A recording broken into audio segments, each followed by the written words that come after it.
saw St Patrick's Cathedral, the National Cathedral of Ireland.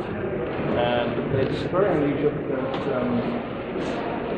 Dublin has two cathedrals, Protestant, both Protestant cathedrals, but Christ Church just up the road. And there's a certain amount of tension between the two. I won't say they actually have fights in the back, but no one, for many years, no one was quite sure which is the chief cathedral. We needed to know which one's the top cathedral, and no one would see. They worked out some things. But this is the National Cathedral, and it doesn't have a bishop. Most cathedrals have a bishop. That one, Christ Church up the road, has a bishop of its own. And this one just has the dean. The dean's in charge here, and it's become more like a museum. But of course, both of these are Church of Ireland churches, buildings. And Roman Catholic Cathedral is elsewhere, which is known as the Pro Cathedral, which is very confusing. You might think a Pro Cathedral would be Protestant, but no, the Pro Cathedral is standing instead of a cathedral and it's Roman Catholic. Which gets us round to the Wingfield connection. The Wingfield connection. Hey George, can you talk any louder? I'll try. I've got hay fever and I've got a bad throat. But, I'll try and talk a bit louder.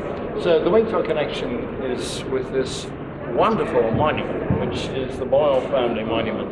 The Boyle family were the Earls of Cork and the Earls of Orrery, you can hardly say that, and Richard Boyle is the guy here, right in the middle. This is his wife here, in recumbent position is the technical word for it. And they had lots of daughters in particular. 1, 2, 3, 4, 5, 6. One of the 6 daughters who are depicted here married a Wingfield, and he was Folliot Wingfield. He had Powerscourt, which we're going to see tomorrow, and I call it Powerscourt. I'll explain that later. Everyone else. Just face the group because they're having a hard time hearing you. Well, face this way. If you want to speak forward. Now we can hear you really well. But if you just face forward, we can hear you very well. Go closer to it too, and you can project this way. All right. All right. Okay. As you were, Folliot Wingfield lived at Powerscourt, as some might like to call it, and he married Lady Elizabeth Boyle.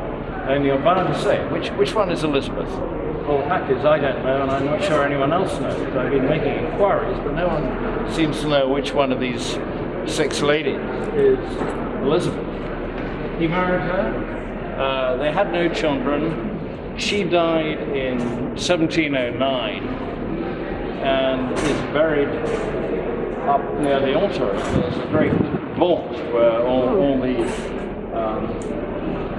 Boyles, all the Boyles of this era are buried, and a few of the sons-in-law, like Folliot Wingfield, who married Elizabeth, whichever one that is, he got in the vault too. He died some years later. I have to think about that. 1722 or something of this kind, and he's buried in the vault too. And the vault, the monument was created in, I think it says there, I think it's, got a date there? 1631. 1631. 1631 is correct, yeah. And it's the biggest monument of its kind in Ireland, and probably the biggest of its kind in the world. It's called an effigy tomb, or an effigy monument, because it has effigies of all the principal characters who went into it, members of the Boyle family. And the most important of the lot, you might not think the most important of the lot, is this guy here, who is Robert Boyle. He was the baby of the family. He was the baby of the family. And he discovered Boyle's law, which was the thing. He was considered rather like Einstein in his day. Everyone thought, my God, this is a bright kid. I just say he was a little older when he discovered the law. But Boyle's law, which I'm sure you all know, because you all studied chemistry at some stage, didn't you? Yeah. No? A million years ago. Yeah. Well, it's rather like E equals mc squared for Einstein. It's PV equals RT, which means that the pressure times the volume times Boyle's constant, which is R for Robert, because he's called Robert, times T, which is the absolute temperature, PV equals RT. And that explains everything if you're a... You're right. All you need is formulas. Yeah. And everyone was amazed when he said, this guy is really bright. He's a genius. And so it was. Anyway, all these Boyles, and possibly most of the husbands of the daughters, were buried in a big vault up at the altar.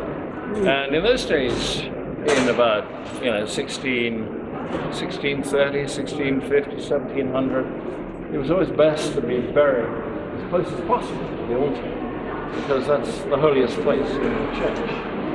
And I forget at what date, several years later, some great cathedral dignitary important man now said, didn't like this monument. He resented the Boyles. He said we must move it. And sure enough, it was moved the whole way down here from up near the altar. And the Boyle family were absolutely furious, and they went after him, and they had a sort of vendetta. I have to find his name, it's got something like Stratton or something. And eventually he was charged with treason, and he was executed for his troubles. I mean, various other reasons for hating him too. Man, you make a mistake around here, you're done. But you don't want to move something like this. It's But they ridiculous. didn't move it. No, it's been here ever since. Right. So, have you? This guy for the day here is supposed to be a second wife. And one of these daughters here is who had married and this is the largest monument in all of As we're going.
What's up? It's in use. Right. We can see granite tonight. Maybe a bit of mysteries. And will you answer the question you're all intrigued by?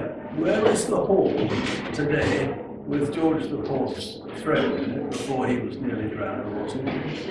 Well, the throne sadly Is that all was in shops down the bottom? no, the main entrance hall, the main entrance hall, maybe after lunch. We love That was one area. What's the garden's name? Oh, then, yeah, it's So nice. it definitely works. Yeah, so maybe when you finished your lunch, why don't you show you? How long do we have?